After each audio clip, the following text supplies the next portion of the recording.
Sharjah salah satu kota terpadat di Uni Emirat Arab selain Dubai dan Abu Dhabi.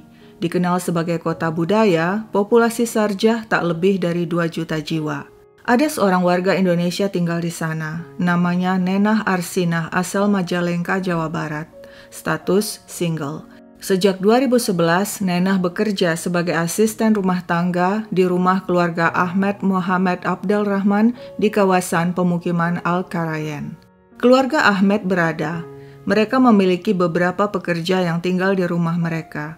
Selain Nenah, juga ada ART wanita lainnya asal Filipina, sebut saja namanya Pinay, dan seorang sopir asal India bernama Muhammad Matu.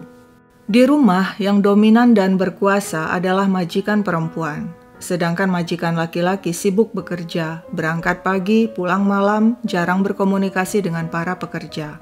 Nenah memiliki hubungan baik dengan pekerja lainnya. Dia juga selalu bekerja dengan baik. Setelah 3 tahun bekerja, pada 2014 Nenah mendapat kabar duka. Sang ibu meninggal dunia di kampung. Betapa sedih Nenah yang selama ini dekat dengan sang ibu. Dia ingin segera pulang, tapi tidak semudah itu. Nenah mencoba minta izin kepada majikan perempuan untuk pulang kampung sehubungan dengan wafatnya sang ibu, tapi majikan keberatan. Nenah tidak putus asa. Dia terus memohon hingga akhirnya setelah bersusah payah meminta, majikan dengan berat hati memberi Nenah izin cuti selama 10 hari. Nenah lega. Akhirnya dia berhasil pulang kampung bertepatan dengan 40 hari meninggalnya sang ibu. Selain mengunjungi makam sang ibu, Nenah juga melepas kangen dengan sanak saudara serta teman-teman di kampung. Tapi waktu berlalu begitu cepat, tidak terasa sudah 10 hari. Nenah harus segera kembali ke Sharjah, Uni Emirat Arab. Dia sudah membayangkan seabrek pekerjaan yang telah menunggu. Demikianlah setiba di Sharjah, Nenah langsung sibuk bekerja, membersihkan rumah, memasak, melayani majikan dan anak-anak, berbagi tugas dengan Pinay, si ART asal Filipina. Namun 2 bulan kemudian, malapetaka datang menimpa, dan kabar itu disebarluaskan oleh pers setempat. Di akhir Oktober 2014, pers Uni Emirat Arab menyiarkan berita pembunuhan. Muhammad Matu, seorang sopir asal India, tewas dibunuh 2 ART di rumah majikan mereka di kawasan Al-Karayen, Sharjah. Kedua ART itu adalah Nenah Arsinah asal Indonesia dan rekannya Pinay asal Filipina. Berita di media Uni Emirat Arab seperti Khaleej Times dan Emirates 247 memuat informasi yang kurang lebih sama yang diperoleh dari kepolisian setempat. Menurut polisi, Nenah mengaku selama 2 tahun telah menjalin asmara dengan seorang pria Afghanistan. Hubungan mereka sangat intim, tapi tak disangka-sangka, suatu hari si sopir Matu memergoki hubungan Nenah dan si pria Afghanistan. Matu mengancam akan mengadukan kelakuan liar Nenah kepada majikan, kecuali dengan satu syarat, Nenah menuruti permintaannya. Si sopir Matu ternyata suka nonton video mesum di kamar tidurnya, dan dia mengancam Nenah harus melayani nafsu birahinya setiap usai nonton video mesum. Kalau tidak, aku akan adukan kau ke majikan telah berzinah dengan pria Afghanistan itu. Nenah geram, tapi tak bisa berbuat apa-apa. Dia terpaksa menuruti permintaan Matu, dan sejak saat itu selalu melayani nafsu bejat Matu usai nonton video mesum di kamar pria itu. Nenah merasa tertekan dan dendam. Jika dia tidak bertindak, bisa-bisa Matu akan terus memerasnya dan memaksa dirinya jadi budak nafsu. Satu-satunya jalan, Nenah harus singkirkan Matu. Tapi bagaimana caranya? Nenah pun curhat pada rekannya Pinay yang bersimpati padanya. Ternyata Pinay juga benci pada Matu yang telah mempermainkan dirinya dan Nenah serta pernah meniduri mereka. Kedua wanita itu berembuk dan menyusun senario untuk melenyapkan Matu. Caranya harus bersih tanpa bersimbah darah. Dan demikianlah pada 14 Oktober 2014, sesuai senario yang sudah disusun, malam hari Nenah masuk ke kamar tidur Matu untuk melayani pria itu. Usai nonton video mesum, mereka berhubungan intim. Diam-diam Nenah membubuhkan obat tidur pada makanan Matu. Begitu Matu tertidur pulas, Nenah segera memanggil Pinay. Bersama mereka jerat leher Matu dengan charger HP yang sebelumnya sudah disembunyikan di bawah ranjang. Matu tewas tanpa meninggalkan jejak darah.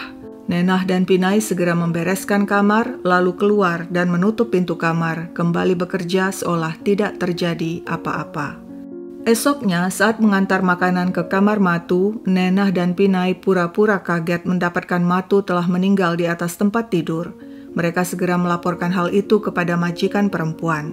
Si majikan kaget, apakah Matu mengalami serangan jantung? Tapi ada hal mencurigakan. Majikan melihat ada bekas jeratan di leher Matu. Si majikan langsung menghubungi polisi yang segera tiba di TKP. Polisi memeriksa kamar Matu dan mengevakuasi jasadnya ke Rumah Sakit Al-Qasimi di Sharjah untuk diotopsi. Dan hasil otopsi menunjukkan Matu tewas karena jeratan atau cekikan di leher. Siapa yang tega membunuh Matu? Padahal selama ini setahu majikan, Matu adalah sopir yang baik dan tidak punya musuh. Polisi menanyai orang-orang terdekat yakni majikan serta anak-anak, juga kedua ART Nenah dan Pinai yang kenal baik dengan Matu. Nah, saat itulah menurut polisi, Pinai mengaku dirinya telah membantu Nenah membunuh Matu.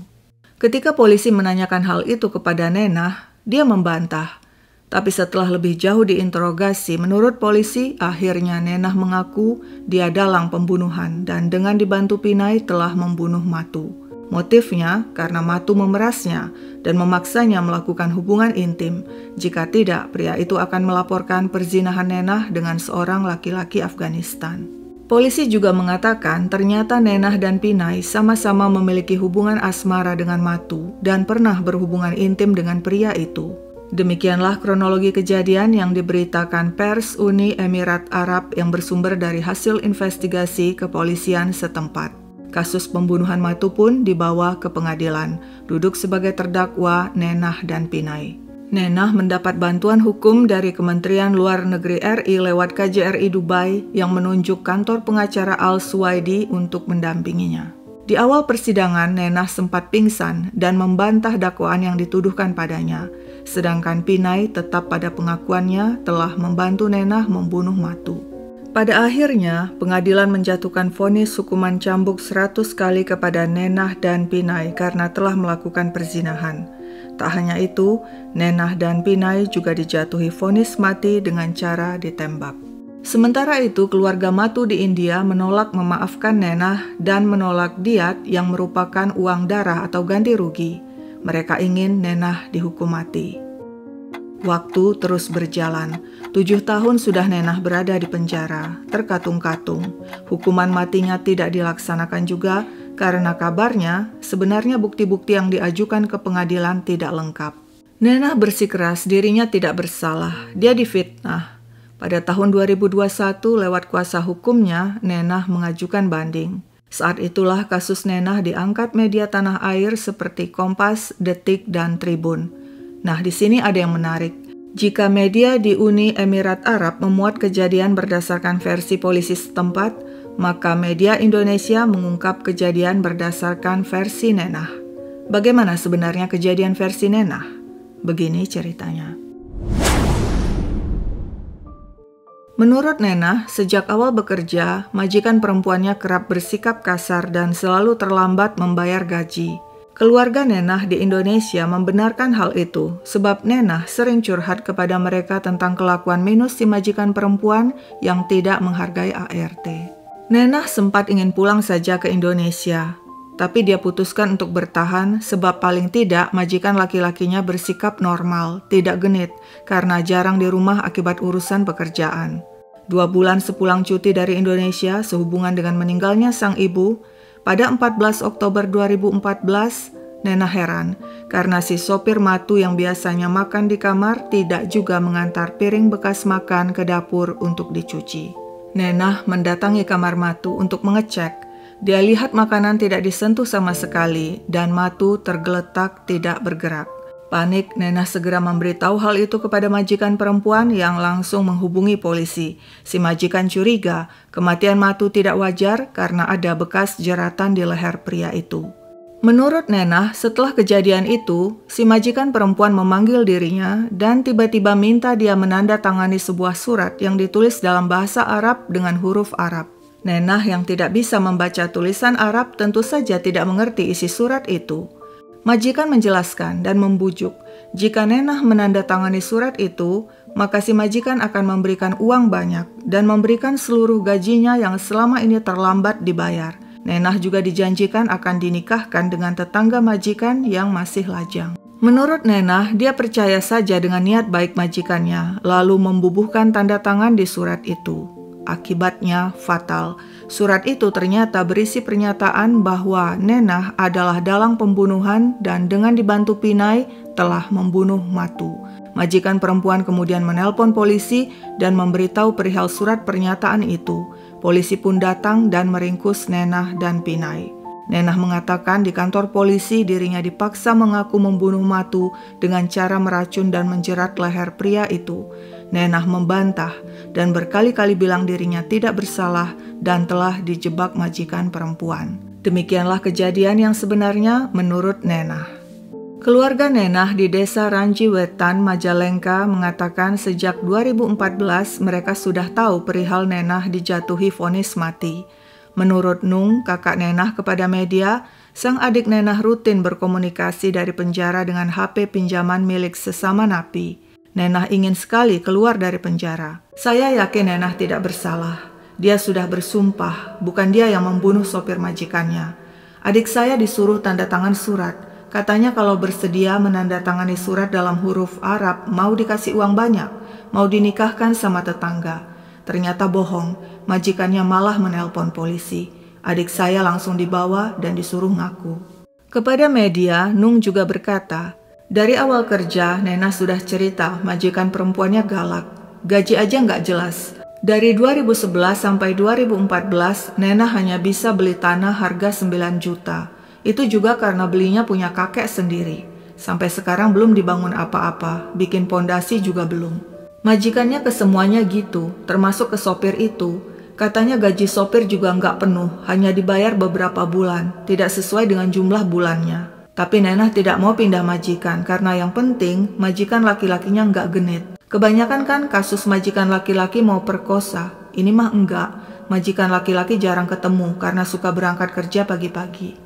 Orang sekampung termasuk kepala desa Ranji Wetan membenarkan ada warganya terjerat kasus hukum di Uni Emirat Arab karena dituduh membunuh sopir majikan. Ketua Forum Pekerja Migran Indonesia Majalengka juga mengatakan Nenah tidak menyadari dan tidak memahami surat jebakan yang ditandatanganinya. Majikan Nenah malah menjerumuskan Nenah ke penjara dengan meminta Nenah menandatangani kertas yang bertuliskan Arab gundul. Padahal jika orang mengerti, itu kertas menyatakan yang menandatangani berarti mengaku telah membunuh. Kabar Nenah dimuat media online terakhir pada tahun 2021 saat dirinya mengajukan banding. Namun setelah itu tidak ditemukan lagi berita tentang Nenah. Entah bagaimana sekarang nasib Nenah. Apakah sudah menjalani hukuman mati dengan cara ditembak atau masih di penjara atau mungkin sudah bebas sebab keluarga korban akhirnya mau memaafkan? Jika benar Nenah tidak bersalah, lalu siapa sebenarnya pembunuh sang sopir Matu? Nenah mengaku sehari sebelum kejadian, Matu dan anak si majikan bertengkar hebat. Sebabnya Matu protes gajinya selalu terlambat dibayar bahkan hingga 5 bulan. Gaji 2 bulan kemudian dibayar tapi gaji yang 3 bulan lagi belum juga dibayar. Matu yang marah menagih, mana 3 bulan gajiku? Nah setelah itu Matu ditemukan tewas di kamar. Demikianlah kisah tragis Nenah Arsinah asal Majalengka. Jika di antara teman-teman pekerja migran ada yang mengetahui kabar terkini Nenah, silakan share di kolom komentar. Sekian dulu ceritaku, sampai jumpa kapan-kapan. Waktu itu abis ibu saya meninggal, abis 40 hari ibu saya. Waktu dia sakit disuruh pulang, dia enggak mau pulang, kata majikannya ntar ditaikan gaji. Pas pulang ke Indonesia, tetap aja duitnya cuma sebulan segitu, enggak ditambahin. Tapi dia dengar kemarinnya waktu sholat ashar, si bujang bertengkar sama supir. Supir kerjanya udah 5 bulan gak digaji, minta dikasih cuma 2 bulan. Terus adik saya memberi makan. Tiba-tiba udah 1 jam gak ada yang nganterin piring ke belakang pintu rumah majikan. Adik saya heran, kenapa itu supir enggak ngasih piring buat saya cuci. Pas ditengok, mungkin sekitar jam 5 sore, dia udah tergeletak. lehernya bekas jeratan tambang. Tapi adik saya waktu itu dituduh sama majikan perempuan yang membunuh, katanya yang ngasih racun ke dalam nasi. Padahal dilihat nasinya masih utuh, belum ada bekas makan. Pas dia ngasih surat yang isinya aksara Arab gundul, adik saya nggak ngerti. Dia bilang, kamu harus nanda tangan sama orang Filipin. Dia bekerja satu rumah berdua. Pas ditanda tangani, dia bilang mau ngasih duit yang banyak, mau menikahkan adik saya yang namanya Nenah Arsina. Katanya sama tetangga yang tukang laden itu. Mau dinikahkan, adik saya bahagia karena dia akan mendapatkan jodoh. Ternyata bohong majikan perempuan itu. Tiba-tiba ngambil telepon, dia nelpon polisi. Adik saya diborgol, langsung dibawa, dipukulin, disuruh ngaku telah membunuh dan telah melakukan zina. Padahal demi Allah, demi Rasulullah, kata adik saya tidak melakukan itu. Sekarang dari tahun 2014, adik saya minta dipulangkan. Setiap hari dia menangis. Setiap hari Jumat dia dijemur, dicambuk 100 kali. Tangannya diborgol, kakinya diborgol. Siapa yang akan menolong adik saya? Saya sudah tertipu berkali-kali sama orang yang akan menolong, tapi tidak ada satupun yang menolong adik saya. Ya Allah, berikanlah ketabahan dan kesabaran buat adik saya yang menjalani hidup di luar negeri. Semoga dia datang dengan cepat dan selamat. Kami mohon kepada semua perwakilan KBRI, KJRI, dan sama Bapak Presiden, Bapak Insinyur Haji Joko Widodo. Kami mohon pertolongan. Kami sudah bersusah payah meminjam uang ke sana ke sini buat mengeluarkan adik saya. Tapi adik saya belum juga pulang, yang konon kabarnya 3-4 bulan lagi. Tapi sampai sekarang belum juga datang. Ya Allah. Kalau boleh tahu, telepon atau komunikasi terakhir kapan? Waktu terakhir komunikasi 3 hari setelah Lebaran. Dia bilang, kakak tolong, saya pengen lebaran di kampung, pengen ngelihat sanak saudara, family semuanya sudah kayak gimana. Saya di sini sudah kurus kering, banyak pukulan dan saya tidak mau makan. Siang malam bersolawat, bersolat, berpuasa, rasanya sudah tidak ada kesabaran lagi. Tapi saya nggak mau ngaku karena saya tidak melakukannya. Walaupun dipukul beratus-ratus kali, saya nggak mau ngaku karena saya tidak berdosa, gitu bilangnya adik saya.